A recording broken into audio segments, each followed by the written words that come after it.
നമ്മൾ ഇനി ക്രിയേറ്റ് ചെയ്യാൻ പോകുന്നത് ഇതുപോലുള്ള ഈസി ട്യൂലിപ്പ് ഫ്ലവറാണ്.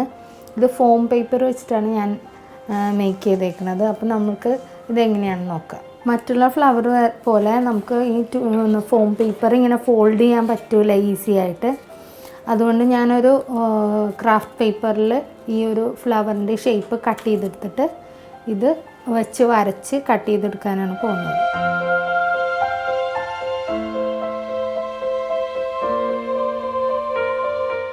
ഇപ്പോൾ നമ്മൾ ഇത് വരച്ചെടുത്തിട്ടുണ്ട്. നമുക്ക് ഈ മാർക്കിൽ കൂടെ ഇനി ഇത് കട്ട് ചെയ്തെടുക്കാം.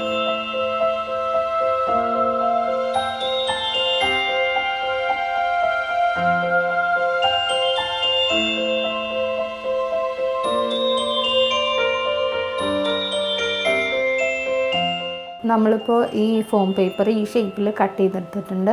അതുപോലെ നമുക്ക് ഈ യെല്ലോ കളറും കട്ട് ചെയ്തെടുക്കാം. അപ്പോൾ നമ്മൾ ഫ്ലവർ ഉണ്ടാക്കാൻ വേണ്ടി ഫോം പേപ്പർ വേണ്ട വിധത്തിൽ കട്ട് ചെയ്ത് വെച്ചിട്ടുണ്ട്. ഇനി നമ്മൾക്ക് ഇത് ഫ്ലവറിൻ്റെ ഫോമിലേക്ക് ആക്കണം. നോർമൽ പേപ്പർ പോലെ ഈ ഫോം പേപ്പറിന്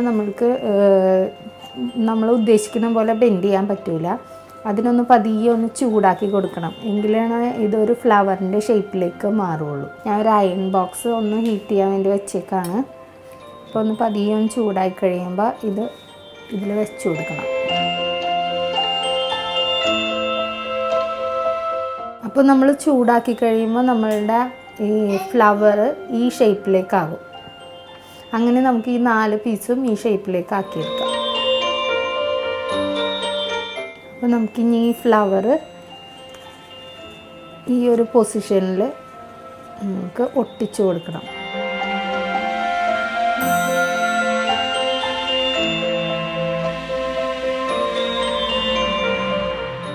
ഇതിപ്പോൾ നമ്മളുടെ ഫ്ലവർ ആയിട്ടുണ്ട്. ഇനി നമുക്ക് ഈ സ്റ്റെമ്മ് പതിയെ ഒരു ഗ്രീൻ ടേപ്പ് കൊണ്ടിട്ട് മാസ്ക് ചെയ്തെടുക്കാം.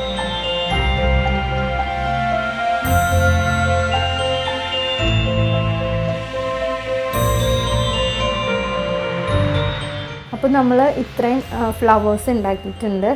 ഈ ഒരു ഡബിൾ ഷെയ്ഡ് വന്നത് ഞാൻ ഓയിൽ പിസ്റ്റൽ വെച്ചിട്ട് പതിയെ ഒന്ന് ഷെയ്ഡ് ചെയ്ത് കൊടുത്തതാണ്. ഈ ഫ്ലവർ വയ്ക്കാൻ വേണ്ടി ഞാനൊരു വാൾ ഹാങ്ങിങ് മേക്ക് ചെയ്യാമെന്നാണ് ഉദ്ദേശിക്കുന്നത്.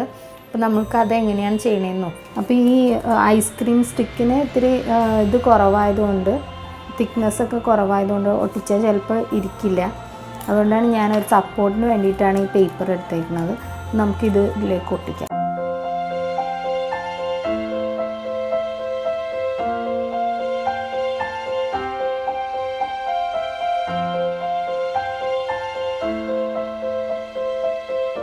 ഇനി ഫ്ലവേഴ്സ് വയ്ക്കാനുള്ള ഒരു സോക്കറ്റ് പോലെ റെഡിയാക്കി എടുക്കാം.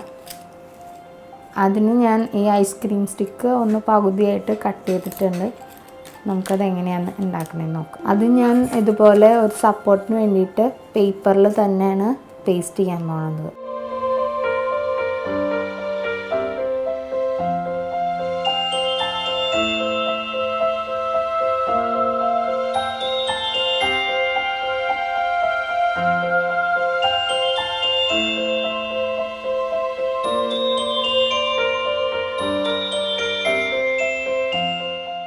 ബോക്സ് ഷേപ്പിലാക്കാൻ വേണ്ടി ഇത് നമുക്കിവിടെ ഒന്ന് ഒട്ടിച്ചു കൊടുക്കാം.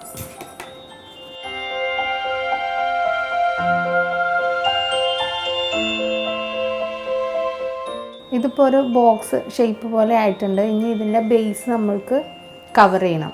നമുക്കിത് കവർ ചെയ്യാൻ വേണ്ടിയിട്ട് അതുപോലെ തന്നെ ഞാനൊരു പേപ്പറിലാണ് ഇതും ഒട്ടിച്ചെടുക്കുന്നത്.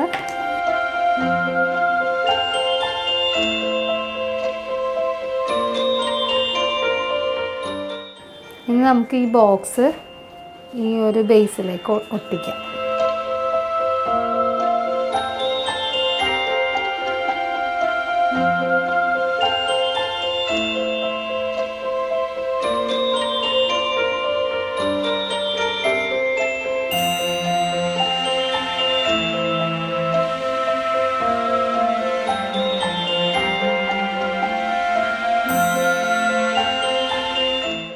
അപ്പോൾ നമ്മളുടെ വാൾ ഹാങ്ങിങ് റെഡി ആയിട്ടുണ്ട്.